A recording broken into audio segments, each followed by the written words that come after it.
अक्षय तृतीया. वैशाख शुक्ल तृतीया म्हणजेच अक्षय तृतीया. 3.5 मुहूर्तांपैकी एक मुहूर्त म्हणून हा दिवस साजरा केला जातो.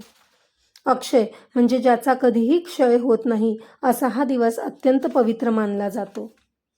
हिंदू पुराणानुसार या दिवसाविषयी बऱ्याच आख्यायिका आहेत.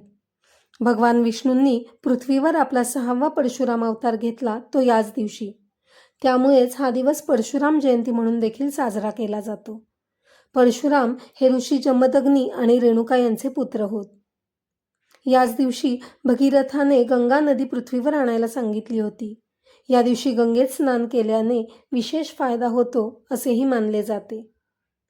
दरबाराचा खजिनदार कुबेर याने शिवपुरम येथे केलेल्या तपश्चर्येने शिवाला म्हणजेच महादेवाला प्रसन्न करून घेतले आणि लक्ष्मीजींकडून आपली संपत्ती परत मिळवण्याचे वरदान मागितले ते याच दिवशी. त्यामुळे या दिवशी लक्ष्मी, विष्णू आणि कुबेराची पूजा करणे देखील अत्यंत फलदायी मानले जाते. या दिवशी अन्नपूर्णा देवी प्रकट झाली. म्हणूनच काही ठिकाणी चैत्रामध्ये स्थापन झालेल्या माता पार्वतीचे रूप म्हणजेच चैत्रा गौरीच्या महिनाभर चाललेल्या उत्सवाची सांगताही याच दिवशी होते.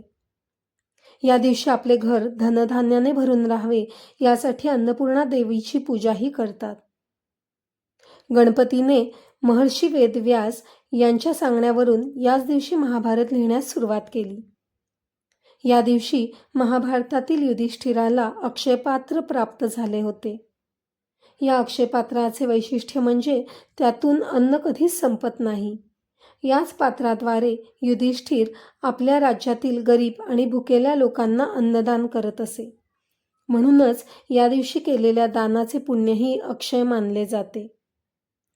या दिवशी कौरवांनी द्रौपदीचा अपमान केला होता आणि द्रौपदी वस्त्रहरणाच्या वेळी कधीही न संपणारी साडी प्रदान करून श्रीकृष्णाने द्रौपदीला वाचवले ते याच दिवशी. अक्षय तृतीयेच्या दिवशीच श्रीकृष्णाचा गरीब मित्र सुदामा आपल्या मित्राला कृष्णाला भेटायला आला.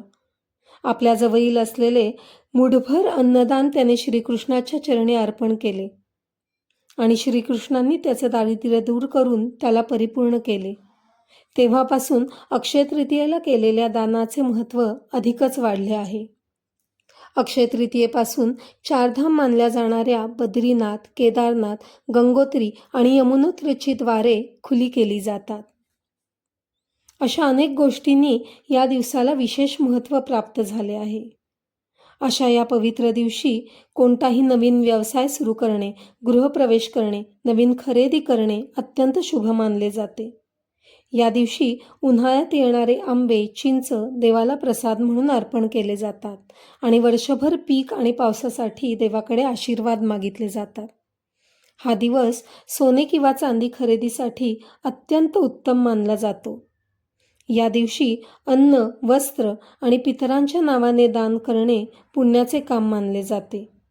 या दिवशी गंगा स्नान करणे किंवा गंगाजलाने स्नान करणे अत्यंत फलदायी मानले जाते. अक्षय म्हणजेच कधीही न संपणारे.